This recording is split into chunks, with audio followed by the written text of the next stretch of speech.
Les beaux parleurs, avec Jonas Schneider.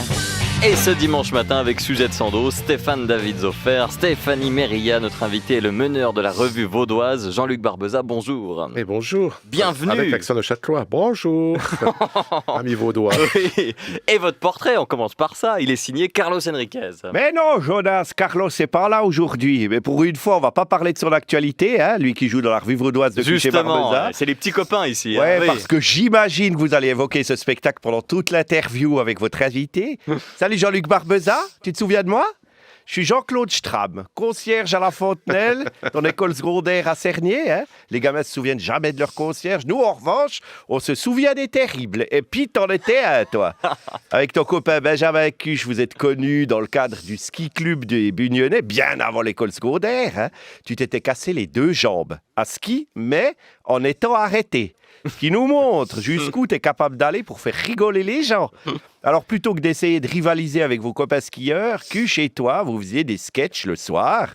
Vous êtes devenus inséparables et, dans votre duo, c'est le plus souvent Cuche qui fait des cascades, peut-être pour éviter de dépenser tous vos cachets dans des plâtres.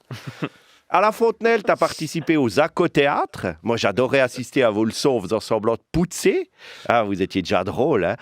Pour ton dernier jour d'école obligatoire, vous avez joué un spectacle intitulé « Un spectacle pour les élèves et contre les profs ». Je suis devenu un fan inconditionnel, moi. Je savourais chaque instant où les profs étaient tournés en bourrique puisque je les avais sur le dos toute l'année, moi.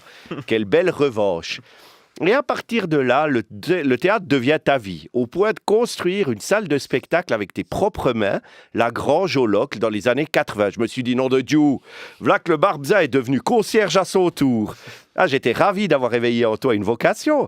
Cette salle vous permet de jouer aussi souvent que vous voulez et d'engager vos copains de l'émission La Classe, la référence en matière d'humour de l'époque. Hein. C'est fou que des cancres comme vous explosent dans une émission dont le décor était une salle de classe. Après, vous avez commencé comme des petits artisans, mais Cuchet Barbeza, c'est devenu une institution dans le paysage culturel neuchâtelois. Vous vous êtes même présenté au Conseil d'État du canton.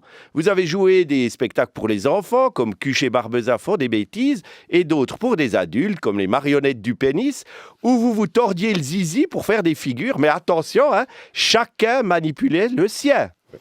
Bon. Après, vous avez fait la tournée du CNI, mais sans manipuler de pénis, parce que la concurrence des éléphants devait être trop grande. Puis vous avez créé vos personnages de Jean-Henri Pierre-Étienne, il y a 25 ans. Hein. Depuis, tu passes tout ton temps dans une Vinjack de ski bleue et blanche, qui doit sentir bon depuis le temps que tu la portes. Et puis un bonnet d'aviateur avec des oreilles d'âne, comme le mien. Je me demande si je t'ai inspiré. Ce serait un honneur pour moi, en tout cas. Toi, t'aimes travailler avec plein de copains. Alors, au milieu des années 90, tu crées la revue de Cuchet Barbeza, d'abord au Locle, puis après en ville, à Neuchâtel, ou même en Valais, à Montreux, où vous jouez depuis jeudi. Tu développes aussi Cirque au Sommet à Crans-Montana. En parallèle, tu coaches et tu mets en scène tes copains humoristes. La liste est longue, hein, trop longue. Parmi eux, citons juste les Peuch et Carlos Enriquez pour avoir un exemple. Tu bosses comme un fou, tout en faisant croire que l'humour, c'est facile et léger. Et puis, t'es un amoureux de la montagne, t'habites au Diableret, comme tous les bobos lausannois.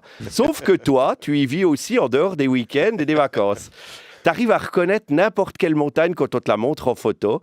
Et t'arrives même à dire d'où a été pris le cliché. On a tous un côté autistique. Moi, par exemple, en respirant un balai, j'arrive à te dire dans quelle salle de classe il a été utilisé en dernier. Puis le 13 mars 2020, tout s'est arrêté. Moi, j'ai pu faire les à-fonds et retrouver des traces de votre passage dans mon école. Toi, tu étais invité dans tous les médias pour parler de la précarité des comédiens et humoristes indépendants. Parce que, confinement ou pas, t'allais quand même pas passer tes journées à te tourner les pouces, ou bien? Merci, Carlos Enriquez.